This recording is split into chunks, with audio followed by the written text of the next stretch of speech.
Bienvenue à tous pour cette première conférence de presse du film d'ouverture, La Tête haute, signé Emmanuel Berco.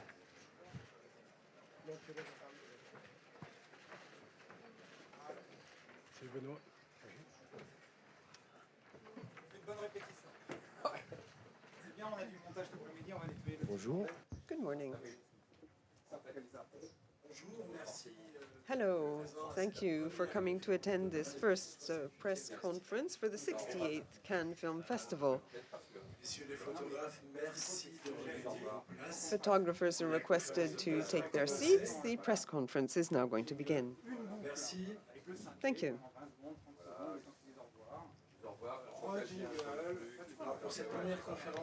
For this first press conference on Standing All, which will be screened at the opening tonight, I'd like to present people here at the podium. We have Denis Pinot-Villancienne, my end, and François Cros at the far end, who are the two producers.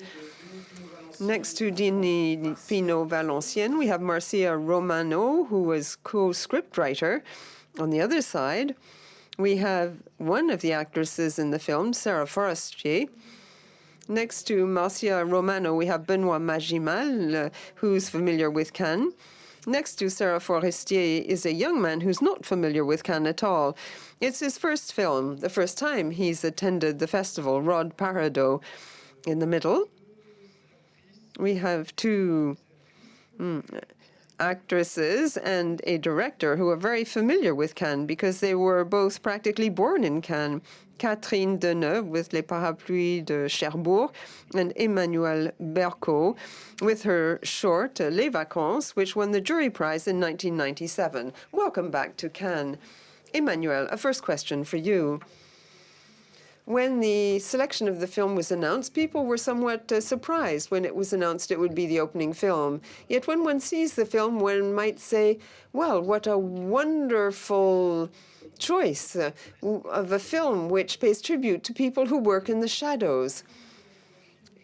It's sort of an extension of the film to be screened in this way. It was almost unhoped for that the film would be chosen for the opening of the festival. We pay tribute to people who work in the shadows.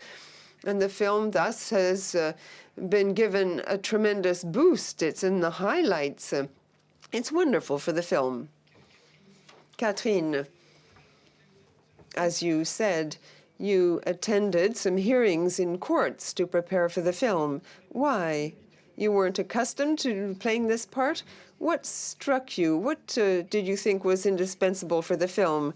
It's not a job we know very well. The only pictures we have are on the news, on TV, or in the written press, but we don't really know what happens in these hearings, what happens with the juvenile judges and the children.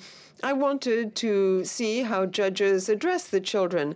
I was surprised and keenly interested, in fact, to spend my mornings with them at the hearings. I didn't expect to see such tremendous patience, to see how carefully they listen to the children. Did that influence the way in which you played your part? Yes, no doubt. I heard these juvenile judges speak, their tone of their voice, how they listen to others. Yes, it was far less brutal than I might have thought. Benoît, Sarah, Rod, a question before giving the floor to the journalists. What moved you most in the script? What interested you most in the storyline?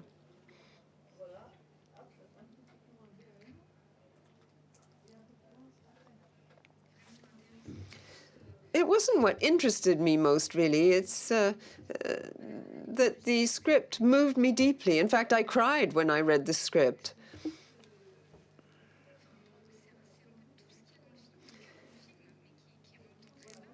The film is a very vast, comprehensive one. It addresses fate, destiny. It deals with someone who can't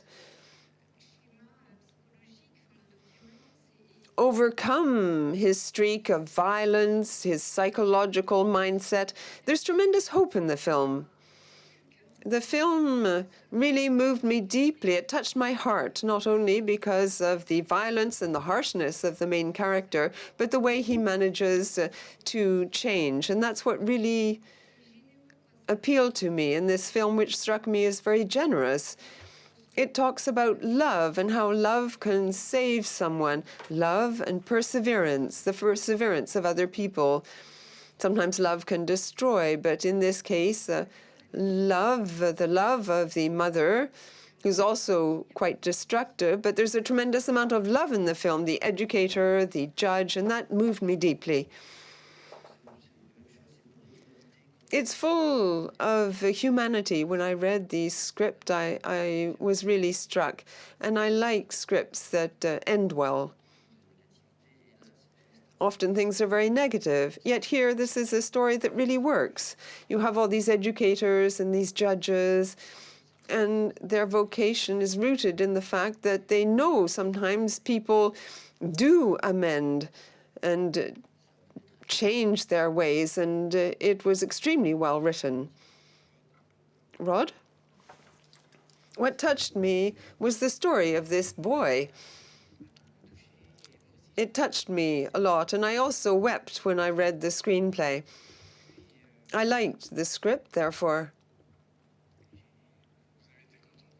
You were pleased to have been chosen for the part. Yes, very pleased indeed. I'll never forget it.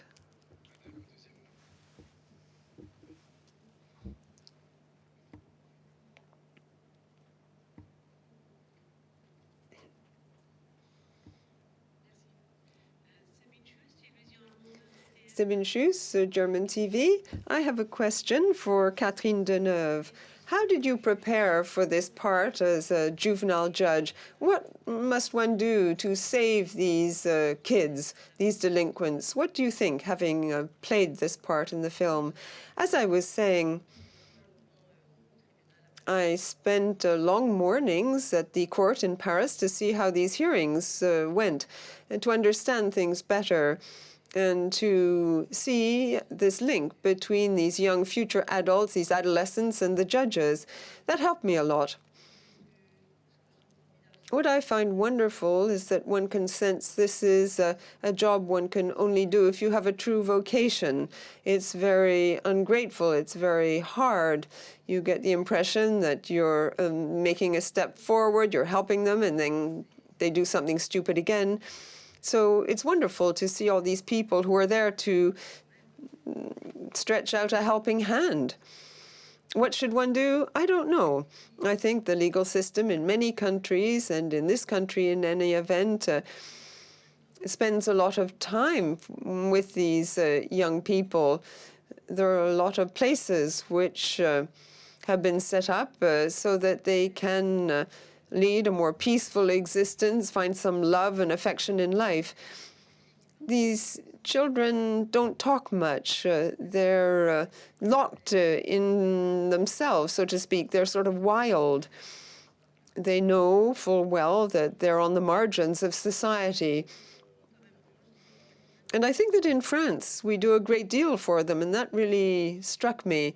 The number of people who try to help just one child. You have the lawyers, the counselors, the judge. It takes a lot of time, and time is what is most valuable in life.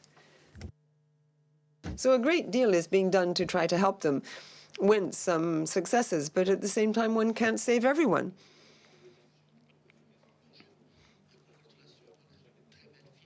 Congratulations on this beautiful film. I have two questions for Emmanuel Berco. I come from Brazil. During the screening, I thought a lot about Les 400 coups by Truffaut. Did you think of that film when you were creating Standing Tall? Second question. How did you work with the chief of photography? Well, I'm a great fan of François Truffaut. I never think specifically about a given film when I'm working on a project, particularly films that deal with the same topic, because that would really upset me. It would confuse me. and it wouldn't enable my own ideas to emerge. I've seen Les 400 coups any number of times. No doubt it was somewhere in the back of my mind, but I didn't actually refer specifically to that film when I was working on my own project. As to your second question and the light in the film, this was a film that had to be well documented when it was written up. So in Standing Tall, there were a lot of documents that were used, but I didn't want it to look like a documentary in any way. The visual impact of the film, therefore, is quite different. With Guillaume Schiffman, we've worked together twice now. As always, it's very difficult to talk about images and lighting. It's like talking about music. It's hard to find the right words and to convey one's message. We talked together with Guillaume. We defined the visual environment of the film. As you have noted, this is a film where there's a lot of light, whereas the topic could have lent itself to a much sadder situation. But I wanted to create that sort of contrast. In terms of contrast, it is a film full of contrasts. I wanted the images to be as energetic as the actors in the way they portray their roles. Bangladesh, Daily Pratham Alo. My question is to Ms. Catherine Danube. Apart from film, do you think that this selfie generation, what's your personal view about this selfie generation? Apart from cinema, you think it's getting tougher to parenting them? I'm sorry, I didn't really get the end of the question. Is it difficult to do what? Is it difficult to parenting the selfie generation or socializing the selfie generation, this generation? What do you think about this? Is it getting tougher? What's parenting? Qu'est-ce que ça veut dire? Comment faire en sorte que ces jeunes vivent en société, me dit-on dans le casque. Ah oui. D'être mère. Is it difficult to be a mother? Is it difficult to be a parent? What? To be what? Mother? Is it getting tougher to, parenting? I mean, the socializing, with the dealing with the young people nowadays. Oui. Est-ce que c'est de plus en plus difficile d'être parent? C'est difficile, oui, bien sûr que c'est difficile, c'est difficile. Yes, it is very difficult. It's extremely difficult, in fact, to have enough time for these adolescents, for these young people. Sometimes what we find is that these teenagers have many brothers and sisters. Their parents aren't present very much. They hang around with young people a lot together. They get bored. These children often didn't do very well at school. They feel excluded. They're bored. And at school, if you don't work well, if your grades are bad, you're not interested, or if the teachers haven't managed to interest you in school matters, then it's hard, it's tough. It's very difficult, in fact, to develop your personality and your brain. A lot of people drop out, therefore, and they end up being punished, yes. It's difficult to be a parent today. Many societies are aware of the importance of youth today, which is indeed a challenge. And there are many young people who are in difficulty and they can't find jobs. Everyone is therefore aware of the fact that young people have to be helped above all.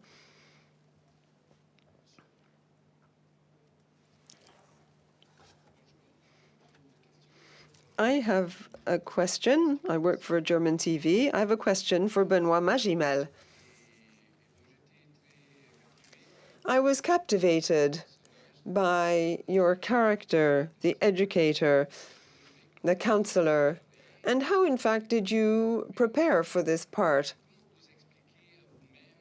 How do you explain to yourself the fact that the character keeps up his efforts? He doesn't give up. Well, he does doubt a very great deal, and that is something I find quite striking. He has major doubts. He also had a difficult childhood, and he sees himself in this young boy. He gives up at one point. He becomes quite discouraged. One wonders sometimes in the film who the victim is. The child manipulates people. He knows how to hurt the adults who try to help him. I myself know a number of counselors, educators in the district I grew up, and I know a number of young kids who are sort of adrift in society. And every time one does try to give them a helping hand, to try to show them something different from their narrow reality. I knew a 20-year-old kid who'd never left his district. There were all sorts of things to get out of the district, a bus, a metro, an underground, but he'd never been out of that small, tiny area. It's amazing when you think about it. And these educators, these counselors really impress me. I wouldn't have the same patience as they do. Sometimes my judgment is quite harsh. I judged the kid quite harshly because sometimes, as I said in the film, you think, what on earth are you doing? You have to be accountable for your action. It's a wonderful part to play. In the end, in this film, there's just love. What these kids need is love and attention. When adults really look at them and take time, spend time with them, that's what they really remember, and that's what's most important in their lives. Often, these are single-parent families that we're talking about, and these kids need to have a strong parental figure at some point in their lives. I like it when people think about the educator, the counselor, and people identify with the judge, the counselor, the educator, and say to themselves, well, what could be done to make things progress, to improve the situation? It's a wonderful work that they do. It's very beautiful in that respect. And then, of course, people tend to talk a lot about the negative side, but there are a lot of tales that have a happy ending, and that's what I like in the film, too.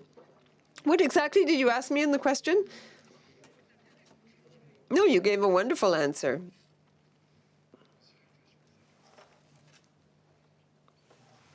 Rodrigo González, journalist from La Tercera newspaper in Chile. I have one question in two from Ms. Catherine Deneuve. The first is how important to you is work in this kind of films that have social issues in their scripts, and what do you think that these kind of films are for the opening of Cannes, considering that the previous years were more glamorized films on the other side of the street? Moi, la raison pour laquelle Well, I wanted to be in this film because I thought it was a wonderful script which tells a fabulous story. It's not just a question of the relationship between young people and adults. It goes beyond that. It's a film which is extremely interesting. And the goal of the film has indeed been attained. Choosing this film for the opening of the film festival is a way for the festival to respond to a difficult year in Europe, and particularly in France. I believe that this is a useful film.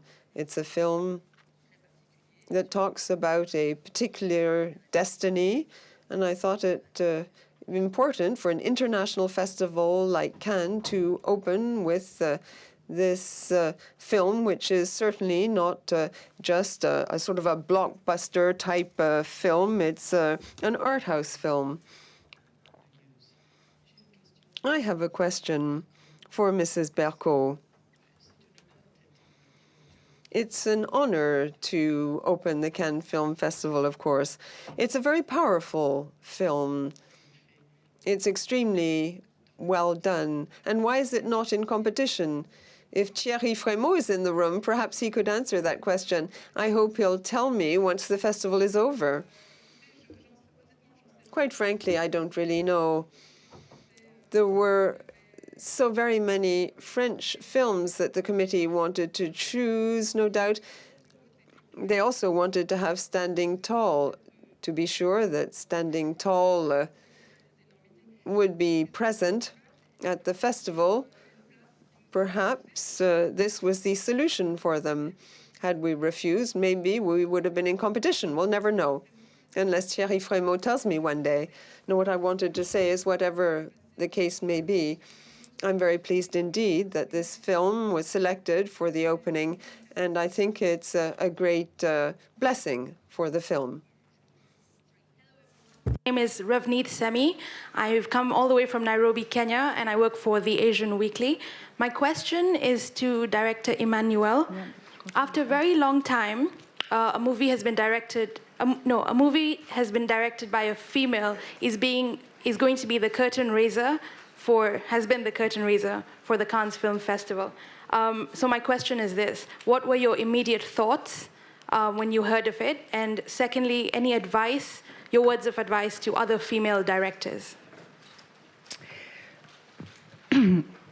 Pardon, je vais vous décevoir, mais I'm going to disappoint you, no doubt, but I don't think it's important that a woman directed the opening film. I think, above all, Thierry Frémaux chose the film. It didn't matter whether it was made by a man or a woman. It just so happens that I'm a woman. It's the selection of the film, per se, that really honors me. It's not the fact that I was chosen as a woman for such a prestigious part. I don't feel that I'm a minority in France. We directors can't really say that we don't have our rightful place, that we can't really say that we suffer from any form of discrimination. I know that it's different in other countries. In France, women directors are well represented, and as you can see, there are 2 women directors who have films in competition.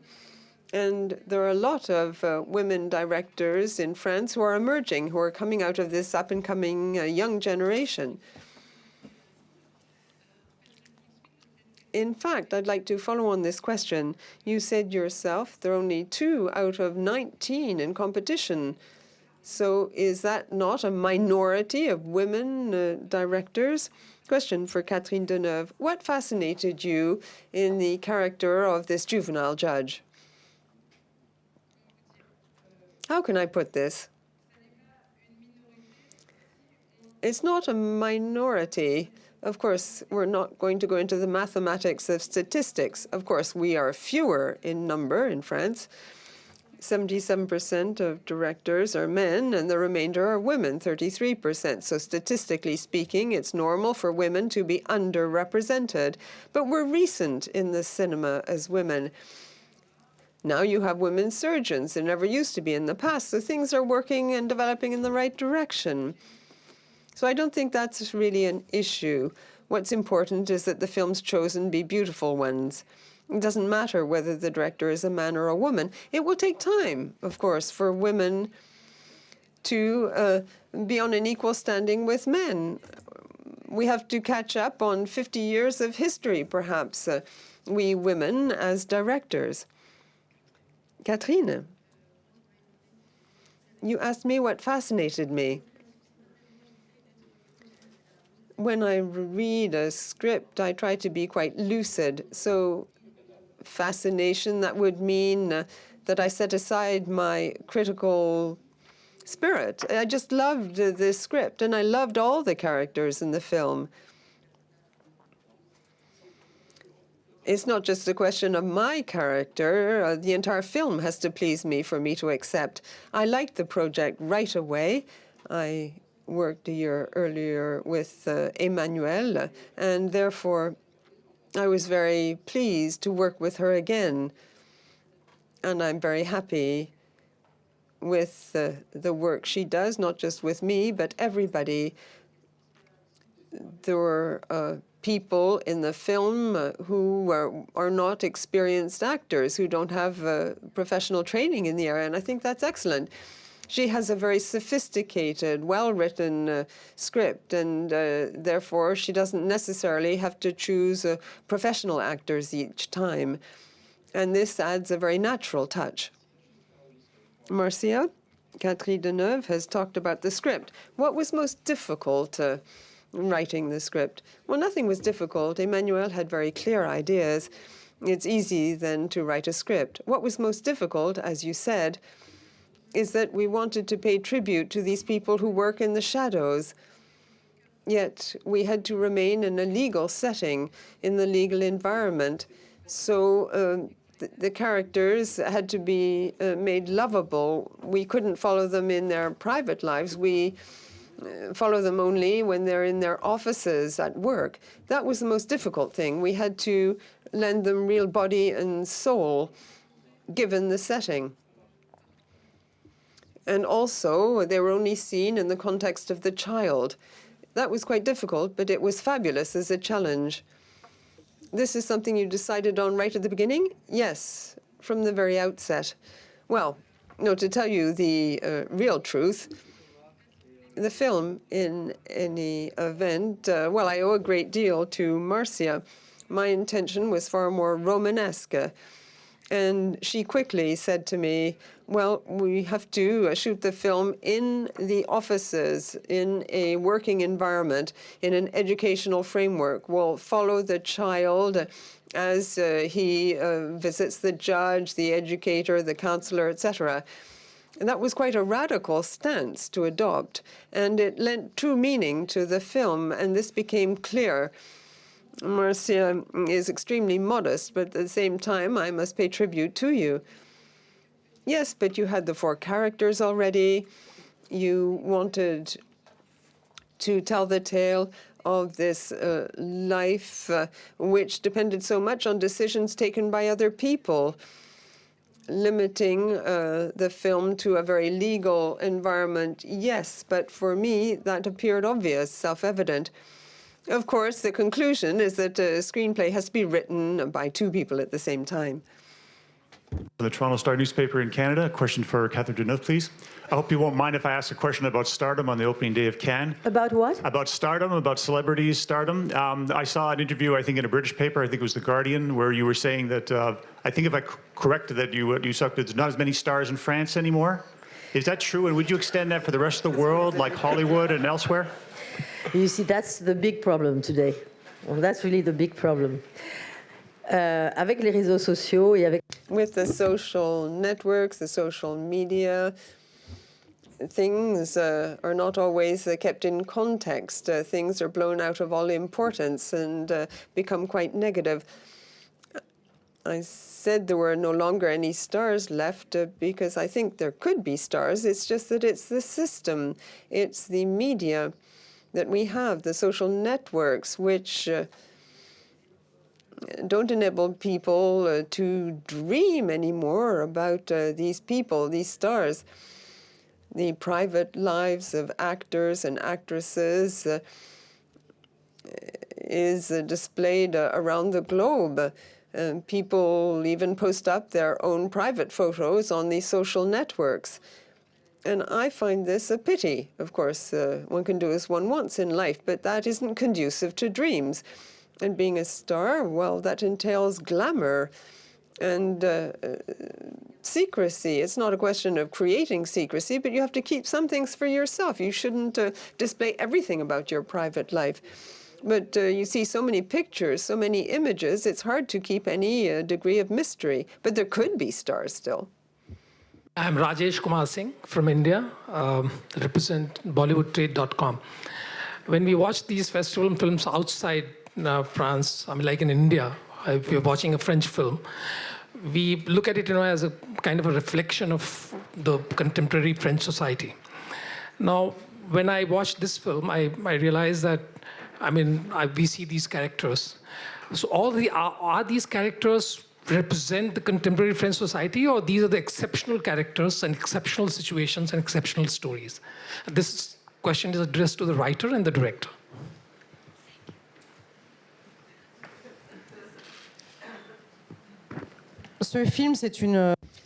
This film is a fiction. The life story of this young man is invented, and none of the characters are inspired by someone from real life. However, we spent so much time in all these structures that there's a lot of documented evidence in the film. The film is the meeting point between a lot of documentary material and a novel.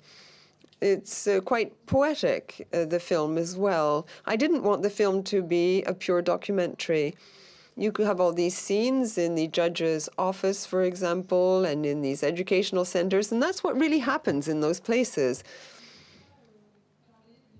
You can't talk about an institution like that if you have a very rough, approximative approach. The language used by a judge is something that's very precise. I wouldn't allow myself, under any circumstances, to take great freedoms with that kind of a situation. And in the work I did, I was looking to make the film really realistic and right. I wanted everything to be just right and accurate. And that's what we did when preparing this film. The characters, in fact, were created beforehand, before going to see how things worked in the field. And then the characters were fleshed out thanks to the documentary work we did. But to start with, these characters were pure fiction. François, Denis, or both of you, what did you like about the idea and the script of Emmanuel and Marcia? Why did you want to produce the film? You'd already worked with Emmanuel beforehand. Yes, indeed. We worked on a film called Student Services together, and we really like Emmanuel's films. We worked also on Les Vacances, and we were proposed this project in 2010, 5 years ago, in fact. When she talked about the topic, we were both surprised and excited, and we discovered this world through her work, through the script. We were very enthusiastic right away. She said it would take a lot of time, and that was true, because it was necessary to spend time in the judge's office, in the hearings. The film had to be based on a lot of documents. And we were struck. Things were magnificent. The screenplay was fabulous.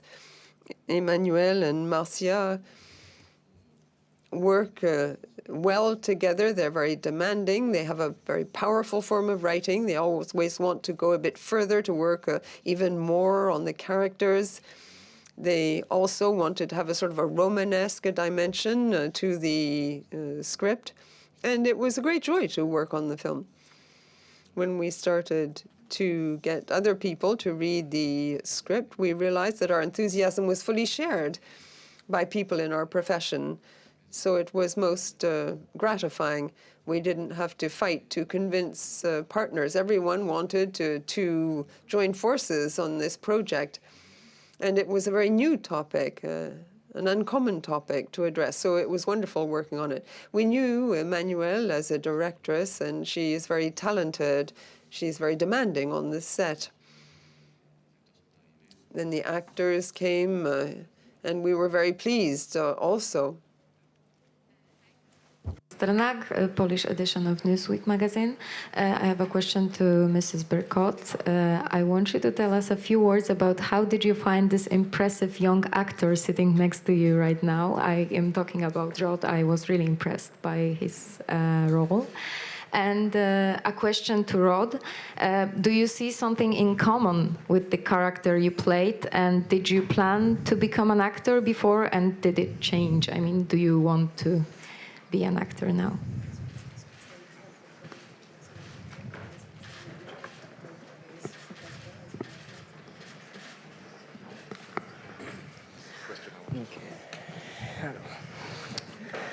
En fait, j'ai jamais pensé à être. I'd never thought about being an actor. I didn't think it would be possible for me. But I've always loved going to see films and going to the cinema. Now it would be a great pleasure to be able to continue being an actor. I really enjoyed it. It's very moving to be able to send out a message to the entire world. There aren't many resemblances between Maloney and myself. We don't have much in common.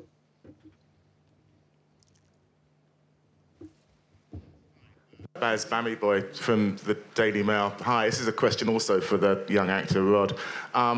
It's a great performance, by the way, congratulations. Can you talk to us about working with this great cast? I mean, what did you learn from them? You know, working with one of the idols of French cinema and Catherine Deneuve. Talk to us about working with your fellow co-stars, please.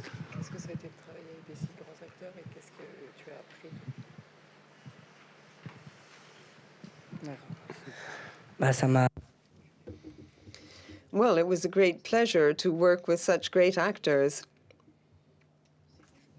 It was a joy to work with such a cast. What was most difficult? It was hard to slip into the character of Maloney. I'm not at all like him, and so it entailed a huge amount of work. Benoit, in the interview in the press kit, says that you really worked on the acting side. When you see the film, do you get the impression it's somebody else? Yes, I'm very proud of what I did. But I don't like to indulge in self-flattery. It's a very good film, Standing Tall. It's a pretty good character. He's very cold in the film.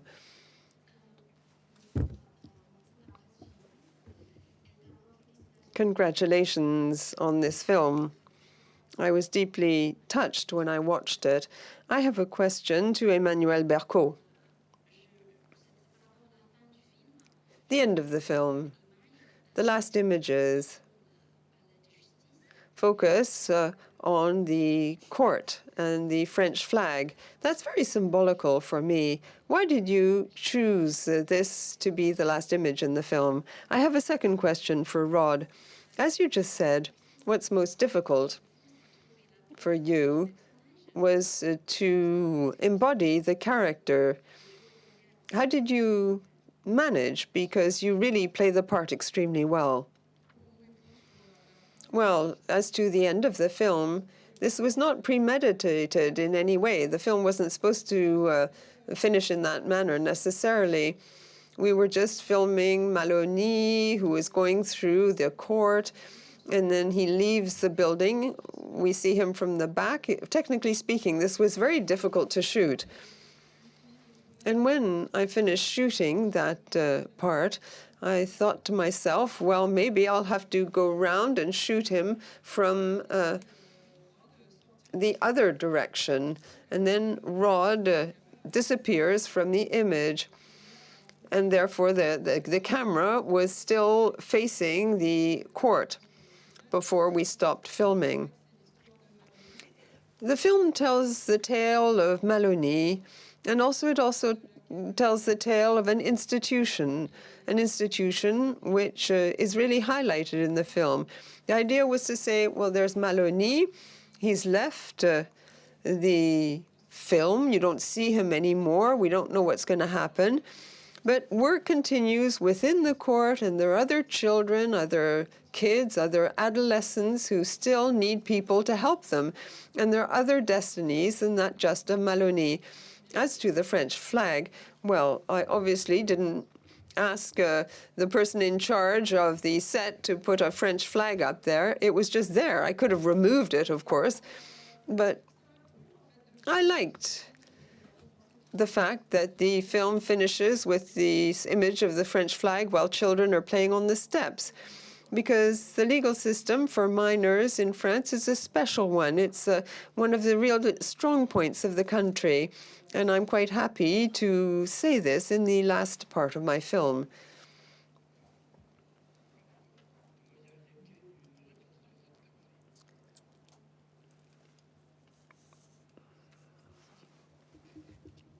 I had a very, very good coach who not only taught me the text, but enabled me to understand Maloney as well. And that helped me no end.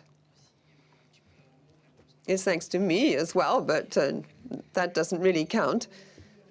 I'd like to thank all the actors who worked with me, the whole of the cast. We worked as a family. We were very close-knit, so it was thanks to them as well.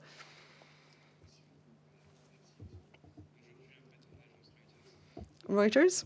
Catherine Deneuve said a few minutes ago that the selection of this film might be a response to the events at the beginning of the year.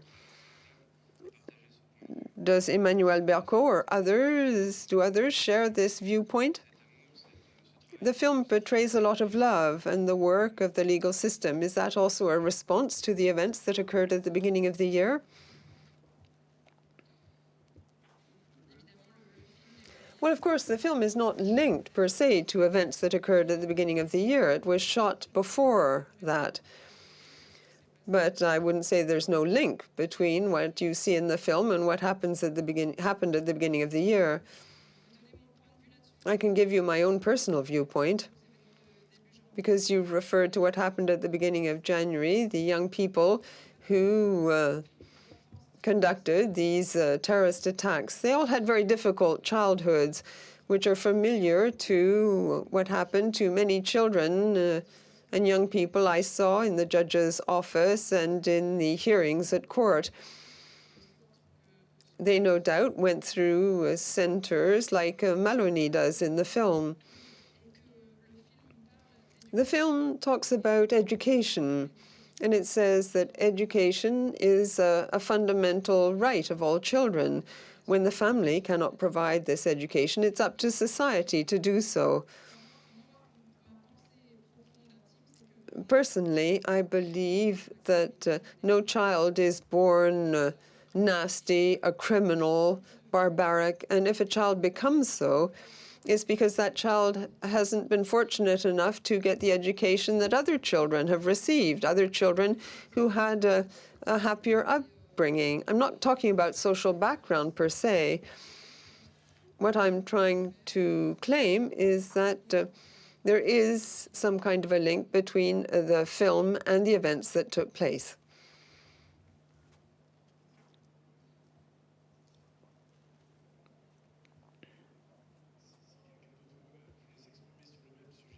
Would anyone else like to address this topic as well?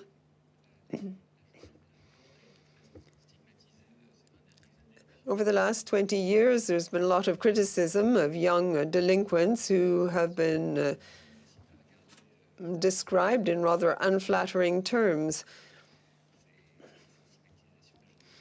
Young delinquents have really been stigmatized, and in the film, it's nice because you can view young people perhaps in a different light. You see a lot about the educators, the counselors, and perhaps they could be used as examples.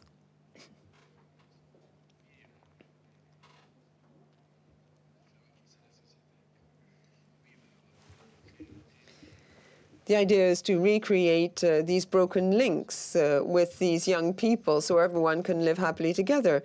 Children must be protected. Just to talk about the terrorist attacks, these young men were not protected. They weren't educated. So the film does provide an answer in a sense. It shows what kind of work can be done, and it attempts to change the way people view these young kids. Often these kids are rejected more than protected or helped, and when I'm talking here about society and citizens in general. Yes, I wanted to say something similar. Of course, we're talking about human beings, so this is not an exact science. In the film, you can see how a destiny can suddenly change for the better or for the worse, depending on the people one meets, depending on certain decisions. That's why there is so much tension. That's why it's so interesting to see what happens in the judge's office, because these are crucial moments in someone's life. Earlier on, there was a gentleman from Bangladesh who talked about the selfie generation.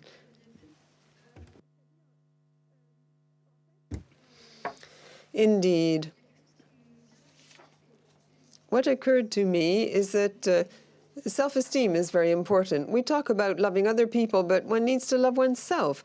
And what strikes me in the film is the point when Maloney says, well, I'm good for nothing. The best kind of love you can give your children is perhaps the love which enables them to feel useful, that they're in their proper place, that they have a part to play in society, that they feel French as well. If you don't feel useful in a group, if you have the impression you're good for nothing, then you cease to show solidarity with that group. Perhaps at the end of the film, once Maloney has become a father, he finds some kind of self-esteem again, and that's very important. This self-esteem can come from many different places. It may be thanks to people you meet in life, and he met the judge, the educator, the counselor, and thanks to the fact that he fell in love. So this self-esteem can come from many different places, even unexpected places. And self-respect, self-esteem is something that really struck me in the film.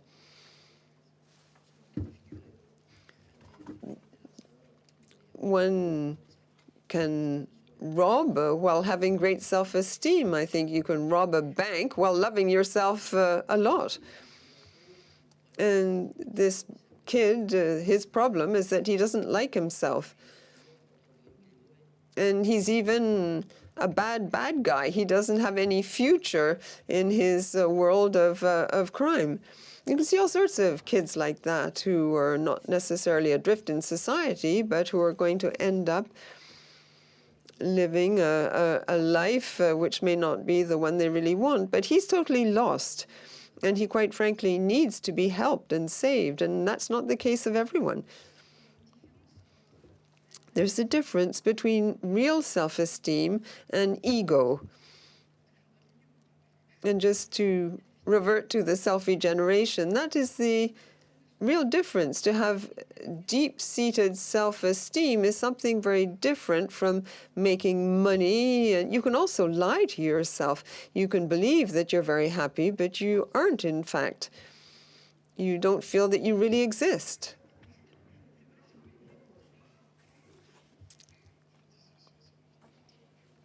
It's a very interesting discussion. Also, in terms of the terrorist attacks in January, what about this aspect of highlighting the work done in the shadows by the police and everyone? This institution is sort of rehabilitated in the film. That also tends to make people think about these January events. That's an unfortunate coincidence. It's a coincidence. Yes, we saw images of the police just a few days ago in terms of the illegal migrants. Yes, the police may be loved or hated, but people often applaud them because they have a very human way of doing things often. But we're just talking about a small group of people in very limited circumstances. What you're referring to is the scenes from Calais when people were being hit. It was horrible. You referred to the events earlier this year. And also, people referred to the choice made by the festival to have this film as a curtain raiser. Yes, perhaps the film depicts very serious events, more serious than one is accustomed to seeing, and that does perhaps reflect events in the course of the year. Yet the film holds out great hope. That's a wonderful conclusion at the same time. Catherine Deneuve, you talked about how some things one says may be deformed. What about Dunkirk? It's a very striking example of what one can do with a word in a sentence, and this is blown out of all proportion. I'm entitled to say what I want about Dunkirk. The weather was horrible at the end of the summer. Things were very sad. It was dreadful weather. And I'm entitled to my own thoughts about Dunkirk. Of course, it has great melancholic charm. I don't think it's normal, however, for perhaps one negative sentence that I may have said about Dunkirk be blown out of all proportion. To have to even answer a question on that topic here at a press conference in Cannes is a typical example of what happens today in terms of the media and the social networks. I don't think it's normal to have to justify oneself in this manner. In the interview, what I said was actually shortened no end. That's life, except that then the social networks come into play and then blow things out of all proportion. I'll be very cautious and careful in the future. Dunkirk in the rain is very pleasant. You have to read through the entire interview. It's, I don't think anyone here thinks negatively about Dunkirk. I love the north of France, and Dunkirk in particular. It lends itself well to filming, and the city welcomed us in an absolutely wonderful way. We spent several weeks shooting at the court in Dunkirk, and it was very important for me that this film take place in the north. What I'm trying to say is that the north pays tribute, the film pays tribute to the north, and I don't think anyone here thinks negatively about the region. Last question. Hollywood Reporter. My question's to Catherine Deneuve. Not about Dunkirk. Not about Dunkirk. I was wondering if you'd seen the latest issue of Charlie Hebdo on the cover, and what you thought about it. What is the? I wondered if you'd seen the latest issue of Charlie Hebdo. The latest? No, yeah. I haven't seen the latest one, so tell me. It's quite unpleasant. It's involving yourself and Cannes. It's quite? Unpleasant. No, but it's, what does it show? It has an image of yourself, but in typical Charlie Hebdo style. I haven't seen it. Okay. I suppose it's... you cannot expect from... on peut pas demander à Charlie Hebdo. You can't expect Charlie Hebdo to show a photo that would look like some fashion magazine. I hope it's funny, at least, even if it's a bit nasty. Thank you very much, Catherine, and thank you to the whole crew here. And indeed, I wish you a wonderful screening.